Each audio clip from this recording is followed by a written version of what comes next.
Hello दोस्तों, जय मसीह की। एक बार फिर से मैं आप सबका अपने चैनल पर स्वागत करता हूं। इस वीडियो में हम बात करने वाले हैं 4 सुसमाचार के कुछ विशेष तथ्य के बारे में।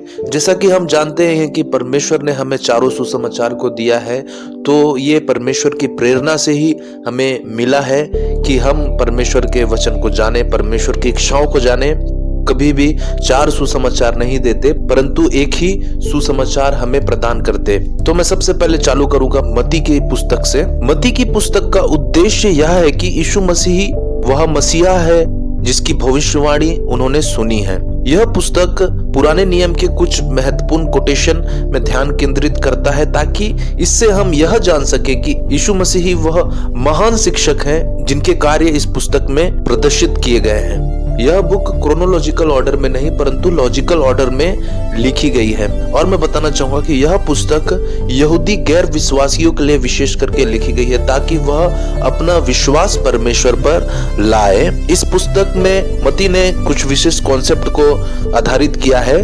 पहला, पुराने नियम के कोटेशंस का इस्तेमाल करना, और दूसरा, स्वर्गीय राज के बारे में। इस पुस्तक में हम देख सकते हैं यीशु मसीह के बपतिस्मा के बारे में, उनकी सेवकाई के बारे में, उनके क्रूसिफिक्शन के बारे में और फिर उनके पुनरुत्थान के बारे में। यह पुस्तक विशेष करके 65 to 70 AD के बीच में लिखी गई है। अब मैं बात करता हूं मरकुस के बारे में। मरकुस एक प्रकार के लेखक हैं। इनका सरनेम मरकुस है और इनका असली नाम यूहन्ना है, जो हम यूहन्ना चैप्टर 12 वर्स 12 में पढ़ सकते हैं। मरकुस पतरस के साथ साथ यात्रा में हमेशा साथ रहते थे। एक प्रकार से ये पतरस के पर्सनल सेक्रेटरी थे। इन्होंने पतरस से बहुत कुछ सीखा और अपने सुसमाचार में रिकॉर्ड कर लिया। एक प्रकार से स्कॉलर्स यह भी मानते हैं कि यह पतरस का सुसमाचार है और मरकुस ने बस इसे लिखा है जब वे यात्रा में थे। यह बुक विशेष करके यहूदी विश्वासियों के लिए लिखा गया है और यह बुक यीशु मसीह के कार्यों पे आधारित है। इस बुक को लगभग 67 AD to 68 AD के बीच में लिखा गया है।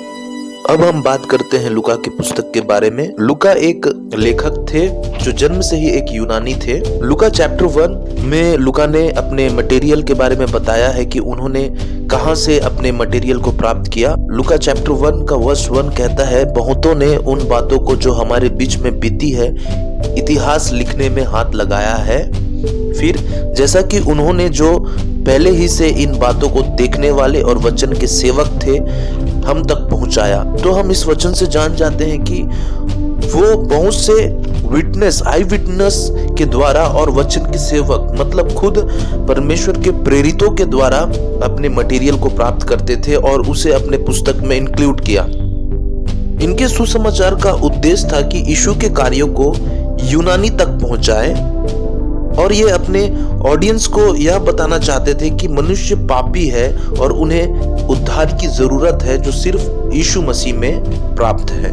लूका चाहते थे कि वो मसीहत को सारे संसार में फैलाए और उन्होंने यीशु के कुछ विशेष बाइबल अकाउंट्स को बताना चाहा है जो उन्होंने फॉरेनर्स के साथ, कुछ सामरियों के साथ बिताया है, जो दूसरे सुसमाचार में रिकॉर्ड नहीं किया गया है। इस पुस्तक में लूका ने 700 से 800 शब्द का इस्तेमाल किया है जो दूसरे सुसमाचार में हमें नहीं प्राप्त होगा। इन्होंने यीशु के चमत्कार के साथ साथ उनके दृष्टांतों को भी जोर के साथ महत्व दिया है। यीशु ने लगभग 23 दृष्टांत कहे हैं, जिनमें से 18 दृष्टांत लूका के सुसमाचार में यूनिक है। यह पुस्तक 61 to 64 AD के बीच में लिखी गई है। आखिर में मैं बात करना चाहूंगा यूहन्ना की पुस्तक के बारे में। यूहन्ना एक लेखक और एक प्रेरित थे। यूहन्ना चैप्टर 21 वर्स 20 में लिखा हुआ है कि यीशु ने यूहन्ना से प्रेम रखा। इस पुस्तक का उद्देश्य हमें यूहन्ना चैप्टर 20 वर्स 30 में मिल जाएगा, जहां लिखा है, यीशु ने और भी बहुत से चिन्ह चेलों के सामने दिखाए जो इस पुस्तक में लिखे नहीं गए, परंतु ये इसलिए लिखे गए हैं कि तुम विश्वास करो कि यीशु ही परमेश्वर का पुत्र मसीह है और विश्वास करके उसके नाम में जीवन पाओ। जी हाँ मेरे दोस्तों, इस पुस्तक का उद्देश्य, इस पुस्तक का मकसद ही यह है कि हर एक पढ़ने वाला इस पुस्तक के द्वारा जीवन पाए। और इस बुक के बारे में मैं आपको बताना चाहूंगा कि यह पुस्तक 8% बाकी दूसरे सुसमाचारों से मिलती है, बाकी 92% यह पुस्तक पूरी यूनिक है। मतलब अपने आप में यह पुस्तक अपने आप को अलग करती है।